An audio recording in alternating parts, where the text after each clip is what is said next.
Welcome back guys to our channel. और आप सभी कैसे हैं? आशा करता हूँ आप सभी अच्छे होंगे।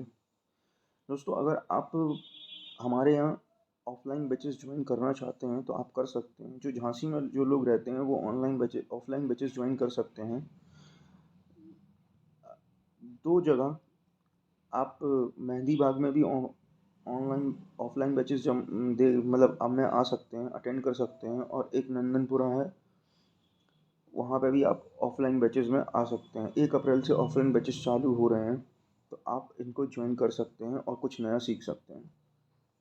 एड्रेस है, मेन ब्रांच का एड्रेस है मेहंदी बाग, और सेकंड ब्रांच का एड्रेस है नंदनपुरा अब टेक्निकल शॉप। तो आप आके सीख सकते हैं और अपनी लर्निंग बेहतर कर सकते हैं। तो चलिए हम स्टार्ट करते हैं आज का अपना टॉपिक, मीनिंग ऑफ इकोनॉमिक्स। देखो, इकोनॉमिक्स क्या है?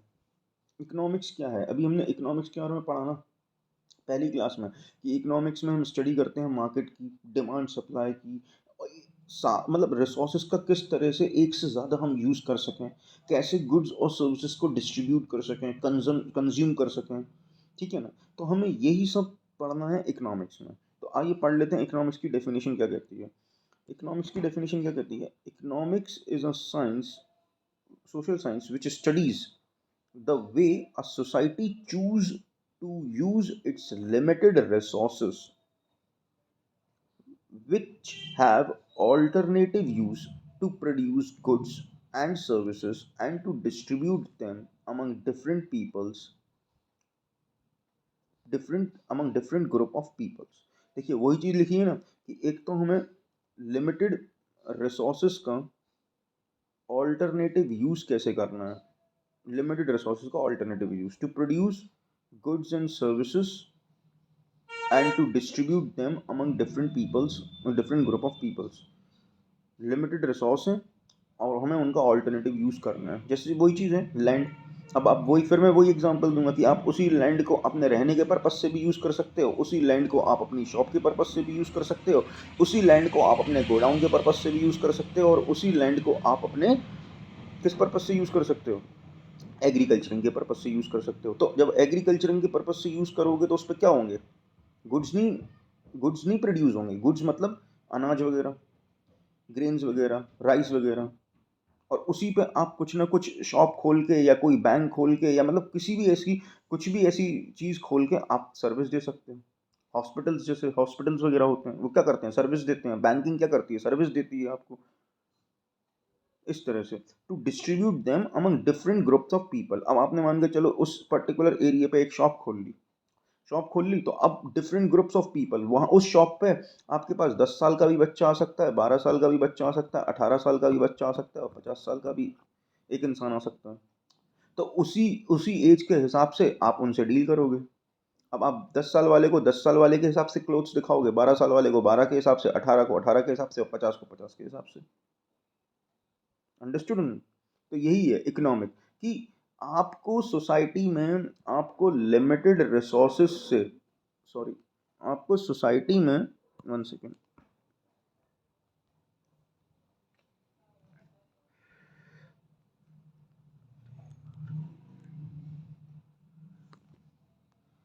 आपको सोसाइटी में रहते हुए अपने लिमिटेड रिसोर्सेस का ऑल्टरनेटिव यूज करना आना चाहिए।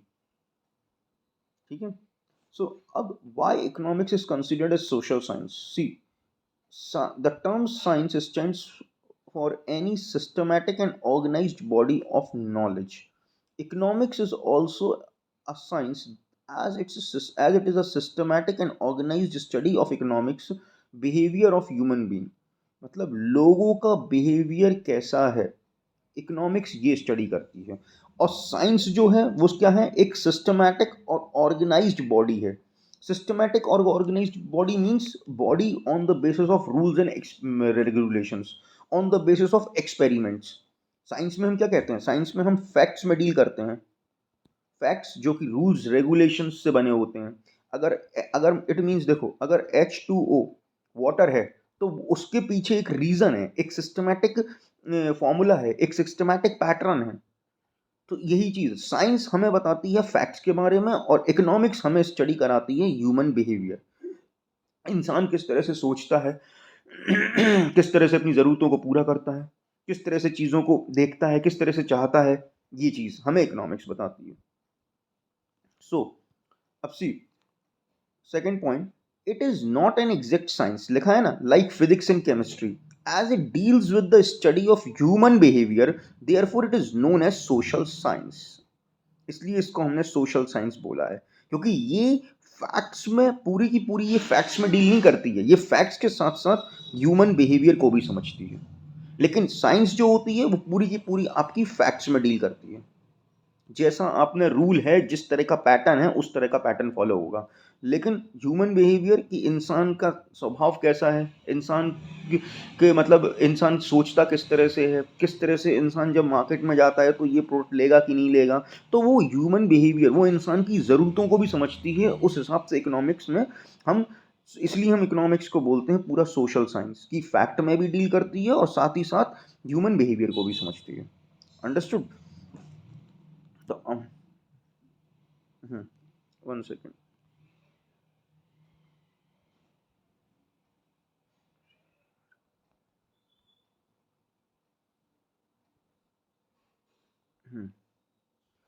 अब हम पढ़ लेते हैं जी, what is economics all about. वही चीज़ देखिए हम स्टार्टिंग से पढ़ते हुए आ रहे हैं। Economics is all about making choice in presence of scarcity. It studies human behaviour as a relationship between means resources and human wants. Resources और वांट्स के बीच में क्या, एक रिलेशनशिप बिठाना, एक मतलब इंसान को किस तरह की ज़रूरत है।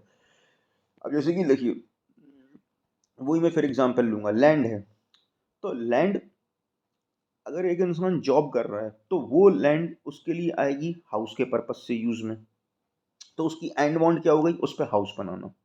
एक बिजनेसमैन है तो उस लैंड का वो यूज़ करेगा एक बिजनेस पर्पस से। एक फार्मर है तो वो उसका यूज़ करेगा प्रोडक्शन के पर्पस से। एक मैन्युफैक्चरर है तो वो उसी लैंड का यूज़ करेगा फैक्ट्री के पर्पस से। तो इंसान की ज़रूरतें, इंसान मतलब उस रिसोर्स की ज़रूरत उस इंसान की वांट के ऊपर डिपेंड करती है ना, कि किस तरह की। अब वही है, इंसान के पास 500 रुपए हैं, तो अब उस 500 रुपए में जिस हिसाब की उसकी ज़रूरत होगी वो उस पर उस खर्चा ज़्यादा करेगा ना। अगर उसे कपड़े चाहिए तो वो 500 रुपये कपड़े पे खर्च कर देगा। अगर उसी 500 रुपये से उसे घर का सामान लेके आना है तो वो उस पर खर्च कर देगा। तो जैसा रिसोर्स वैसी इंसान की ज़रूरत। रिलेशनशिप बताता है रिसोर्सेज के और इंसान की ज़रूरतों के बीच में। अंडरस्टूड? अब इकोनॉमिक्स दो तरह की होती हैं, एक होती है पॉजिटिव इकोनॉमिक्स, एक होती है नॉर्मेटिव इकोनॉमिक्स। सी देखो, पॉजिटिव इकोनॉमिक्स हमेशा डील करती है फैक्ट्स के साथ। फैक्ट्स मतलब जो चीज़ सही है, ट्रू है, उसके साथ। और नॉर्मेटिव इकोनॉमिक्स उस पर डील करती है कि क्या फ्यूचर में क्या चीज़ होने वाली है, हम उस पर क्या सुझाव दे सकते हैं। नॉर्मेटिव इकोनॉमिक्स फैक्ट्स में डील नहीं करती है। नॉर्मेटिव इकोनॉमिक्स क्या में डील करती है, फैक्ट्स में डील नहीं करती है नॉर्मेटिव इकोनॉमिक्स। ठीक है, ये फैक्ट्स में डील करती है। अब पढ़ लेते हैं। Positive economics studies the facts of life. It deals with things as they are, मतलब जैसी चीजें हैं उन्हीं में डील करना। Positive economics, 1 second, positive economics deals with what are the economic problems and how are they actually being solved, कि उनको हम सॉल्व कैसे करें। जैसे कि सबसे बड़ी इकोनॉमिक प्रॉब्लम क्या है, देखो इंडिया क्या है, ओवर पॉपुलेटेड कंट्री है, तो ये एक फैक्ट है। इसको हम मतलब मेजर कर सकते हैं, इसका हम एक्चुअल डेटा निकाल सकते हैं। तो जिसका भी आप एक्चुअल डेटा निकाल सकते हो वो आएगा काय में, पॉजिटिव इकोनॉमिक्स में। मीन्स जो फिगर वाली चीज़ें होंगी, ज़्यादातर फिगर वाली चीज़ें वो आएंगी पॉजिटिव इकोनॉमिक्स में। क्योंकि इंडिया ओवर पॉपुलेटेड कंट्री है और प्राइजेज आर कॉन्स्टेंटली राइजिंग, जैसे जैसे पॉपुलेशन बढ़ रही है वैसे प्राइस बढ़ रहे हैं। तो हम ये चीज़ फिगर आउट कर सकते हैं कि नहीं कर सकते, तो वो पॉजिटिव इकोनॉमिक्स।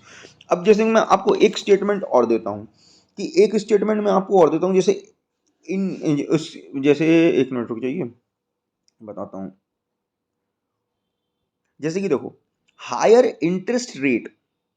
इंटरेस्ट रेट अगर ज़्यादा होगा तो इंसान क्या करेगा, ज़्यादा से ज़्यादा सेव करेगा कि नहीं करेगा।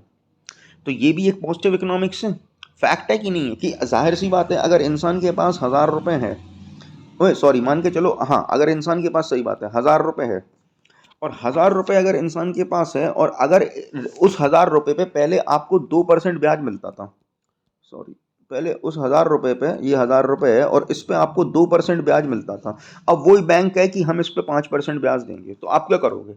आप ज़्यादा से ज़्यादा पैसा क्या करोगे, बैंक में सेव करोगे कि नहीं करोगे? तो एक ये रीज़न है। तो पॉजिटिव इकोनॉमिक्स है, फैक्ट्स है, और देखिए न्यूमेरिकल फिगर्स भी दिए हुए हैं, तो इसी तरह से।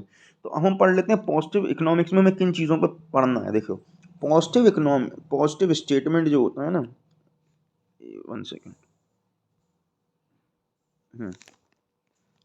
पॉजिटिव जो स्टेटमेंट होता है, what was, what is and what will be under the given statement of circumstances, ये 3 क्वेश्चंस आपके आने चाहिए।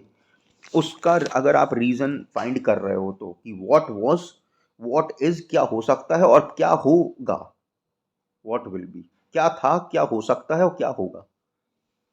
और ये कभी भी जजमेंट पास नहीं कर सकती है, ये याद रखना। This statement does not pass any value judgement, कोई भी आप इस पर जजमेंट नहीं दे सकते। आप इसको,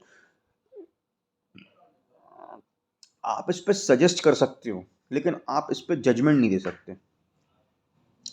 positive economics, now see this, positive economics is neutral between ends. Positive economics remains strictly neutral with respect to unlimited wants. It avoid economics value judgment. मैंने बोला था ना, आप इसमें जजमेंट नहीं पास कर सकते। Positive economics therefore might describe that manufacturing and sale of cigarette is injurious to health. ये हमें सभी को पता है, but it does not provide any instructions or judgment on what policy ought to be followed to avoid cigarettes in an economy. अब आप इस पे कोई पॉलिसी थोड़ा ना बना दोगे कि भैया नहीं, सिगरेट इकोनॉमी में यूज़ आप नहीं कर सकते। आप ज़्यादा से ज़्यादा क्या कर सकते हो, अभी जो बजट पास किया उसमें ज़्यादा से ज़्यादा क्या कर दिया उन्होंने, सिगरेट्स के प्राइस जो हैं वो बढ़ा दिए, बस। अब अगर इंसान का पैसा होगा तो पिएगा, नहीं होगा तो वैसे ही उसकी डिमांड कम हो जाएगी। तो आप इस पर कोई भी जजमेंट पास नहीं कर सकते, ये है पॉजिटिव इकोनॉमिक्स में। फैक्ट बेस्ड चीज़ों में आप सिर्फ इसमें डील कर सकते हो। अब देखो ये क्या लिखा हुआ है, पढ़ते हैं इसको, 1 सेकेंड।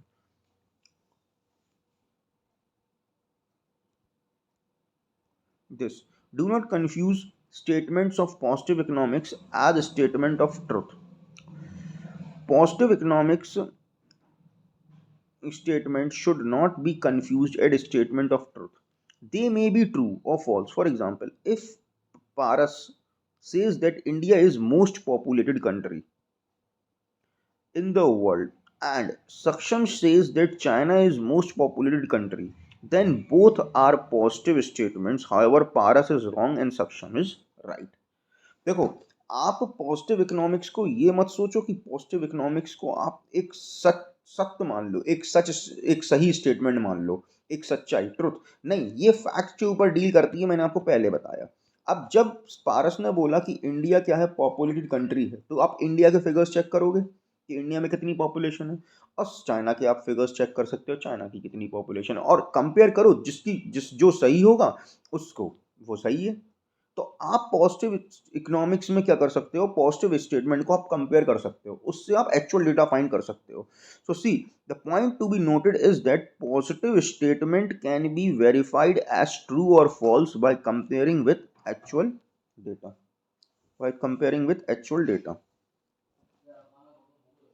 अंडरस्टूड। तो पॉजिटिव इकोनॉमिक्स में हम क्या कर सकते हैं, पॉजिटिव इकोनॉमिक्स में हम फैक्ट्स में डील करते हैं, और प्रॉब्लम्स को एक्चुअली जिस तरीके से सॉल्व की जाए उस तरीके से सॉल्व कर सकते हैं। इसमें हम कोई भी जजमेंट नहीं दे सकते, और इसमें हम दो एक्चुअल डेटा के बीच में कंपेयर करके एक सही डेटा को निकाल सकते हैं। अंडरस्टूड। चलिए अब हम नॉर्मेटिव इकोनॉमिक्स के बारे में पढ़ लेते हैं। 1 सेकेंड। नाउ नॉर्मेटिव इकोनॉमिक्स क्या होती है? Normative economics tells us what ought to be. Normative economics deals with what ought to be or how the economic problems should be solved. For example, India should not be an overpopulated country, or prices should not rise. Prices should not rise. India in normative economics tells us what ought to be, कि क्या हो सकता है या किस तरीके से हम यहाँ पे आप पॉलिसीज वगैरह बना सकते हो, कि किस तरीके से हम चीज़ों में सुधार ला सकते हैं। यहाँ पे आप जजमेंट दे सकते हो। So normative economic deals with what ought to be and how the economic problem should be solved, कि किस तरह से हम उस प्रॉब्लम को सॉल्व कर सकते हैं। जैसे India should not be an over populated country और प्राइजेस शुड नॉट राइज, तो आप इस चीज़ पे क्या कर सकते हो, पॉलिसी बना सकते हो दैट कि एक फैमिली में, जैसे कि पॉलिसी है कि एक, जैसे कि बाहर पॉलिसी हुई है, पॉलिसी बनी हुई कि एक फैमिली में 2 से ज़्यादा बच्चे नहीं हो सकते, तो इस तरह की आप पॉलिसीज इसमें बना सकते हो, उससे आप पॉपुलेशन कंट्रोल कर सकते हो। प्राइजेस किस तरह से ज़्यादा ना बढ़ें, आप उस तरह की पॉलिसीज बना सकते हो, ठीक है ना। टैक्सेस आप हाई कर सकते हो, इसमें टैक्सेस हाई कर दो आप, तो इस तरह की पॉलिसीज आप इसमें बना सकते हो कि ought to be, what ought to be. So normative economics discuss what are desirable things and should be realized and what are undesirable things and should be avoided. So it gives decision regarding value judgment. मैंने कहा था इसमें आप decisions दे सकते हो, इसमें आप decision बना सकते हो, इसमें आप पॉलिसीज बना सकते हो। देखो, पॉजिटिव और नॉर्मेटिव इकोनॉमिक्स के तीन फिगर्स हैं, तीन टाइप्स हैं, मतलब एक तरह से आप तीन ये चीज़ें याद रख सकते हो, what is, what was and what will be. और ये what ought to be, what should happen and what should have happened. इसमें आप ये बता सकते हो कि व्हाट इज क्या है, क्या था और क्या हो सकता है। इसमें व्हाट ऑट टू बी हम क्या कर सकते हैं, व्हाट शुड हैपन क्या हो सकता है और क्या हो चुका है। मीन्स इसमें आप कंपेयर कर सकते हो और इसमें आप जजमेंट भी दे सकते हो और आप कोई भी पॉलिसी भी बना सकते हो सुधार के लिए। अंडरस्टूड। अब डिफरेंस देख लेते हैं इनका। डिफरेंस क्या है पॉजिटिव में और नॉर्मेटिव इकोनॉमिक्स में। Positive economics, see meaning what deals with what is and how the economic problems are actually solved, and deals with what ought to be or how the economic problem should be solved. Verification, ये verify करता है actual data को, ये verify नहीं करता actual data को। Purpose, it aims to make real description of an economic activity. Real description बताता है, रियल डिस्क्रिप्शन। और ये सिर्फ आइडियल्स, ये फैक्ट पे बेस्ड होता है और ये बेस्ड होता है इंडिविजुअल के ओपिनियन पर, और फिर उसके बाद सजेस्टिव मेजर्स देता है। इसमें कोई वैल्यू जजमेंट नहीं होता, इसमें वैल्यू जजमेंट होता है। जैसे कि एग्जांपल्स अब देख लो आप। Examples, price of Indian economy are constantly rising और India should take steps to control prices. तो यहाँ पे आ गया ना जजमेंट, यहाँ पे जजमेंट नहीं है, फैक्ट है सिर्फ। There are inequalities income in our economy and income inequalities should be reduced. इस तरह से एक आध एग्जांपल्स मैं आपको और देता हूँ इसका, क्या कहते हैं, नॉर्मेटिव इकोनॉमिक्स का। जैसे नॉर्मेटिव इकोनॉमिक्स को, जैसे people should save more for their future, उन्हें अपने फ्यूचर के लिए ज़्यादा चीज़ें क्या करनी चाहिए, ज़्यादा बचाना चाहिए पैसा। तो इसमें कोई फिगर तो इन्वॉल्व नहीं है, इसमें कोई फिगर तो इन्वॉल्व नहीं है इस तरह से।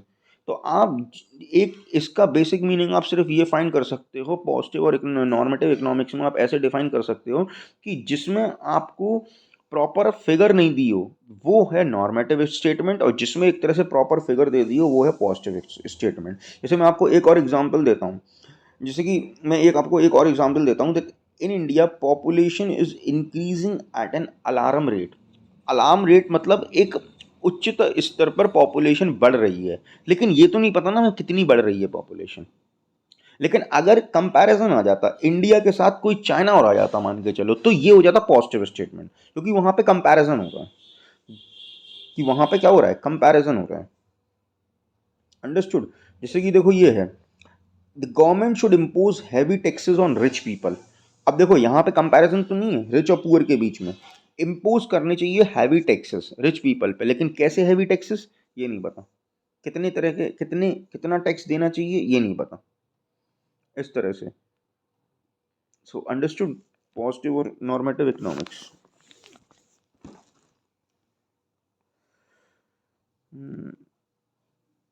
So thank you class. अब हम आगे कंटिन्यू करेंगे अपने अगले लेक्चर में माइक्रो एंड मैक्रो इकोनॉमिक्स।